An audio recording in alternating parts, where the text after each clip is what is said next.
সুপ্রিয় দর্শক, আসসালামু আলাইকুম রহমতুল্লাহ।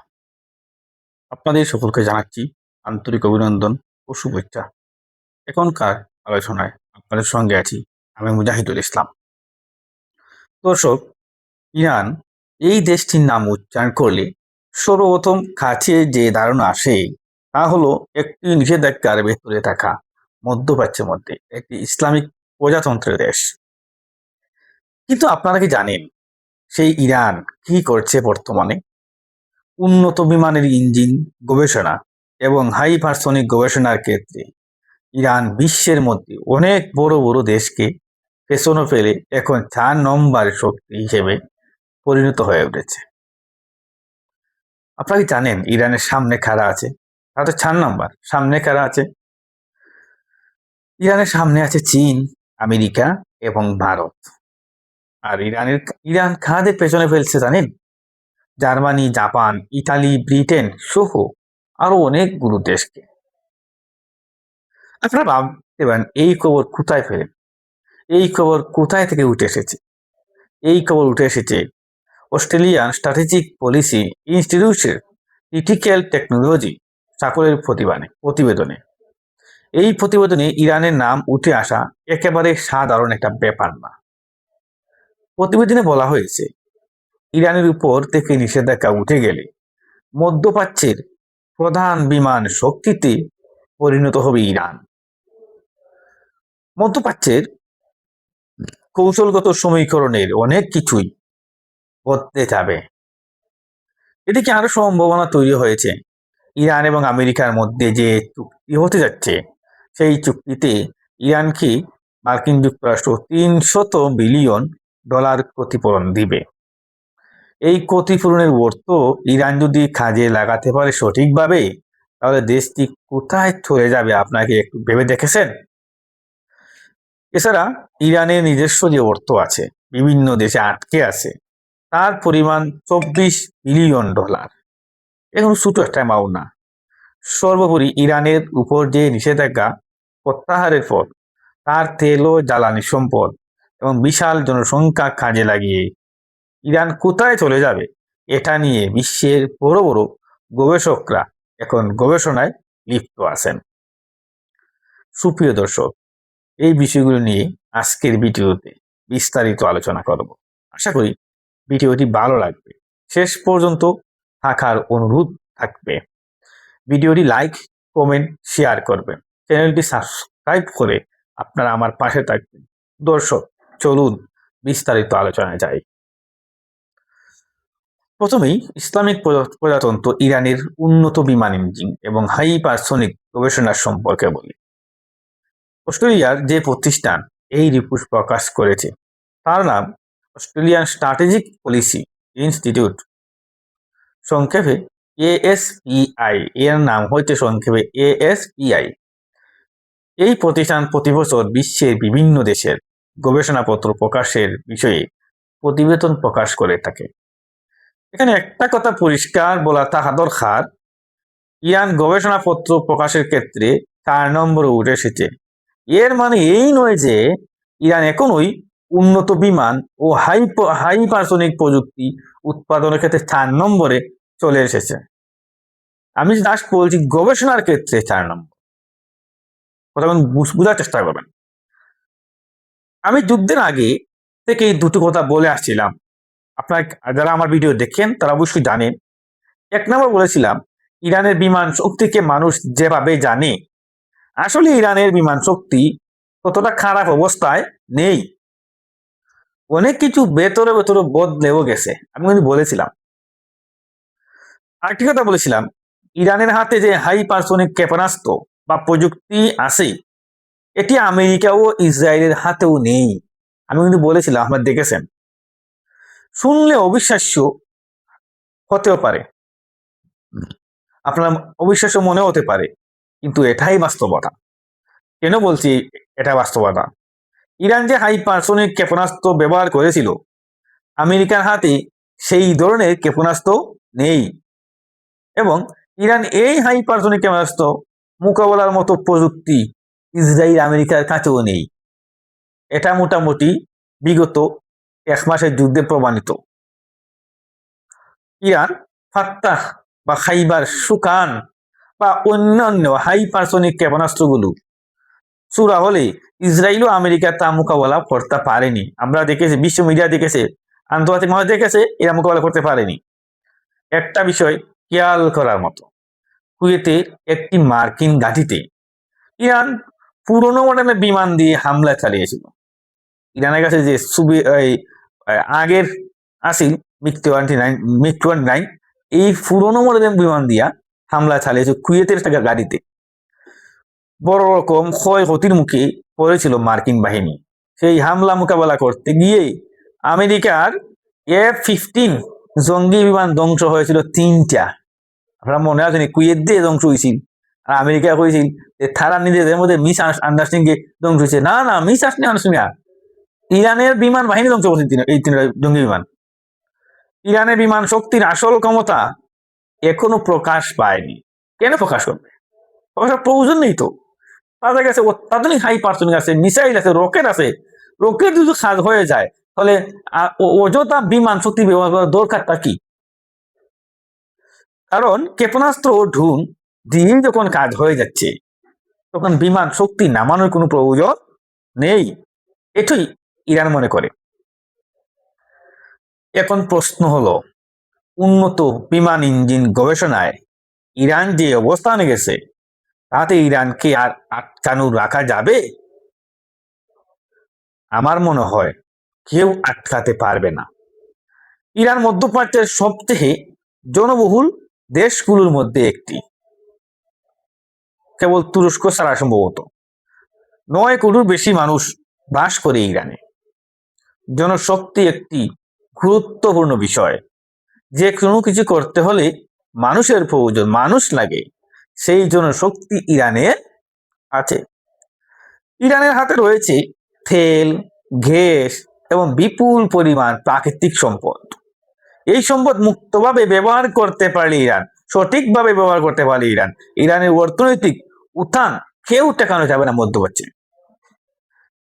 ইরানের কৌশলগত অবস্থানটাও আরো বেশি গুরুত্বপূর্ণ। উত্তরে কাস্পিয়ান সাগর, দক্ষিণে পারস্য উপসাগর এবং বিশ্বের সবচেয়ে গুরুত্বপূর্ণ তেল পরিবহন পথ হরমুজ প্রণালী, যা ইরানের নিয়ন্ত্রণে। সুতরাং ভৌগোলিক অবস্থান সে খুবই গুরুত্বপূর্ণ। এছাড়া ইরানের সাথে প্রায় 15টি দেশের সরাসরি স্থল ও সমুদ্র ভিত্তিক সীমান্ত রয়েছে।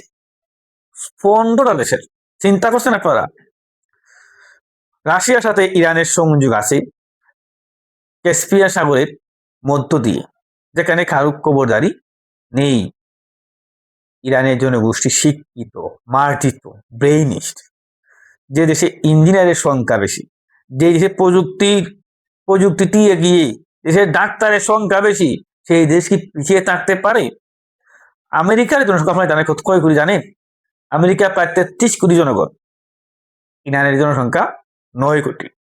কিন্তু ইঞ্জিনিয়াররা বিবেচনা করলে আমেরিকার সমপর্যায়ে বা ইরানে ইঞ্জিনিয়ার আছে, প্রায় সংখ্যক ইঞ্জিনিয়ার ইরানও রয়েছে। চিন্তা করুন, ইরান কেন এগিয়ে যাবে না? একটি দেশে যদি প্রত্যেকটা সেক্টরে ইঞ্জিনিয়ার থাকে, সেই দেশ কি পিছিয়ে থাকতে পারে? পারে না। বন্ধু, কেউ কেউ বলেন এটা শুধু গবেষণা মাত্র, প্রকাশ মাত্র। কিন্তু গবেষণার প্রকাশের মূল কাজ নয়। কোনো গবেষণা প্রকাশ তো মূল কাজ নয়। গবেষণার মাধ্যমে তো প্রযুক্তি বাস্তবায়ন হয়। গবেষণা না করলে উন্নয়ন ঘটানো সম্ভব নয়।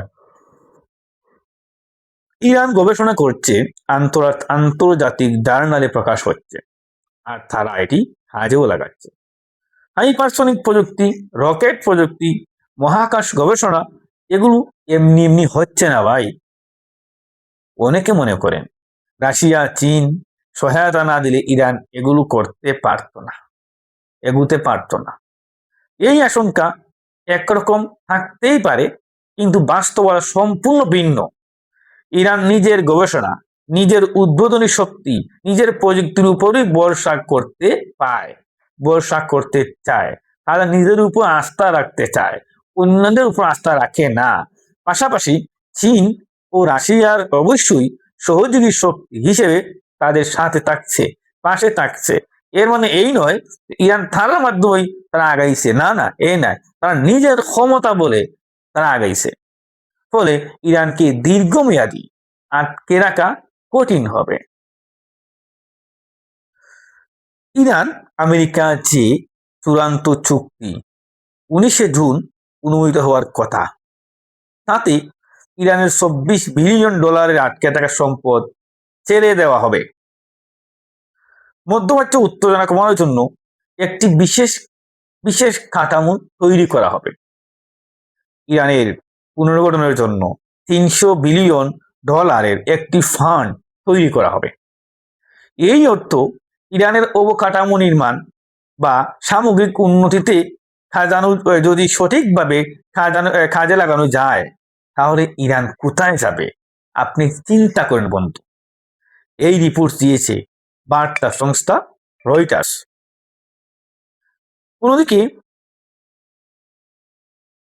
অন্যদিকে নিউ ইয়র্ক টাইমস বলছে ইরানকে হরমুজ প্রণালীর নিয়ন্ত্রণের সুযোগ আমেরিকা মেনে নিয়েছে, অর্থাৎ এটি থাকবে ইসলামিক প্রজাতন্ত্র দেশ ইরানের হাতে। আর সিএনএ বলছে মার্কিন গোয়েন্দা সংস্থাগুলো মূল্যায়ন অনুযায়ী ইরান ইচ্ছামতো হরমুজ প্রণালী বন্ধ বা খুলতে পারবে। হরমুজ প্রণালী নিয়ন্ত্রণ একটি গুরুত্বপূর্ণ ফ্যাক্টর। ইরান বলছে এই প্রণালীর ব্যবস্থাপনার দায়িত্বে তাদের হাতে থাকলে পরিবেশ সংরক্ষণ ও অন্যান্য খাতে প্রত্যেক জাহাজ থেকে একটা ফি নেওয়া হবে। টুল বলি বা ফি বলি, জাহাজগুলোকে অর্থ দিতে হবে, অর্থাৎ ফি নামে টুলি আদায় করা হবে। আরেকটি রিপোর্ট দেখলাম 19 জুন চুক্তি সরিয়ে দিন সকাল 7টায় জেনেভায় চুক্তি সই হবে। ওই দিন সকাল 7টা থেকে ইরানের তেল, গ্যাস, তেলজাত পণ্যের উপর আমেরিকা নিষেধাজ্ঞা প্রত্যাহার করা হবে। অর্থাৎ সেই সময় থেকে ইরান মুক্তভাবে বিশ্বে তেল এবং গ্যাসজাত পণ্য বিক্রি করতে পারবে। ইরানের হাতে তেলের প্রকৃত মজুদ বিশ্বের কেউ পুরোপুরি জানে না। ইরান এখনো অনেক তথ্য সত্য কথা প্রকাশ করেনি। মাঝে মাঝে ইরান ঘোষণা দেয় নতুন তেল খনি পাওয়া গেছে, এই এত ব্যারেল এখান থেকে উৎপাদন হবে।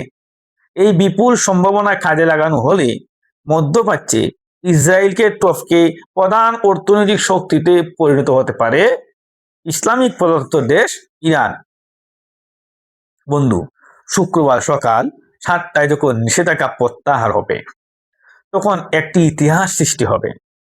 গত 7 বছরের মধ্যে এই প্রথম ইরান সম্পূর্ণ মুক্তভাবে তেল, গ্যাস, তেলজাত পণ্য বিক্রি করতে পারবে। সুপ্রিয় দর্শক, ইরান আমেরিকার এই চুক্তি নিয়ে আমাদের সবার মধ্যে নানা প্রশ্ন আছে। এই কারণে আমি Reuters, CNN, new York Times সহ এই গুরুত্বপূর্ণ গণমাধ্যমগুলোর তথ্য আপনাদের সামনে তুলে ধরলাম। এখন সবচেয়ে গুরুত্বপূর্ণ বিষয় হলো এই চুক্তি বাস্তবায়ন করা। ইসরায়েল এই চুক্তি বাস্তবায়নের পথে বড় বাধা হয়ে দাঁড়াবে। কারণ এই চুক্তি বাস্তবায়িত হলে মধ্যপ্রাচ্যে ইসরায়েলের সামরিক, অর্থনৈতিক ও রাজনৈতিক প্রভাব ক্ষুণ্ণ হবে। ইসরায়েলকে আমেরিকা কতটুকু সামাল দিতে পারে তার উপর নির্ভর করছে এই চুক্তি বাস্তবায়ন এবং মধ্যপ্রাচ্যে বৃহত্তর শান্তি। বিষয়টি এখন সম্পূর্ণ আমেরিকার কৌটে।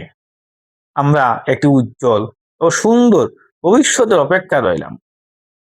সুপ্রিয় দর্শক, এখনকার আলোচনা এখানে শেষ করতে চাই।